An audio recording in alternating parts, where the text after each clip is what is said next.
Hello guys, गर्मी बहुत ज्यादा है।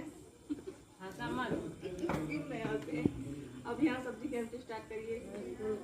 देखिए गर्मी में सब्जी बनवा रहे हैं लोग, बैठे हुए हैं, हम तो सब्जी बनवा रहे हैं। हम तापत थी ना, बहुत ठंडा लगा दोस्तों, हमको बहुत ठंडी लग रही है, बहुत ठंडी है। सासू माँ का पैर दर्द दबवा रहे। कुछ बोल दे कलश तुम। हेलो गाइस, बर्तन धोने वाले ये बर्तन धोने वाली, बुनोवार, पानी भरने वाली, चावल गेहूं बनाने वाली। बोल दो हमारा एक झापड़। हाय दोस्तों, हाय।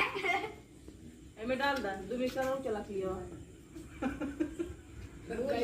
ऐसे चला दो रोक ले जा। चला दो चलाते सब्जी काम है, इतने लोग मिलके बना रहे हैं। यहाँ मैं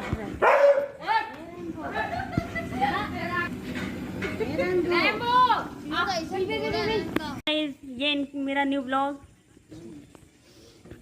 मैं सभी लोगों की सासू माँ बोलेंगी। बढ़ती माई। और ये गर्मी में इनको नमस्ते, मेरे चैनल को लाइक करिए, कमेंट करिए, सब्सक्राइब करिए, बेल आइकन को दबाइए। बेल आइकन को दबाइए जल्दी। बेल दबा। ये चिल्लर पार्टी है, देखो भाई। सारे चिल्लरों को हाय लो करो, लो करो, लो करो सिद्धू।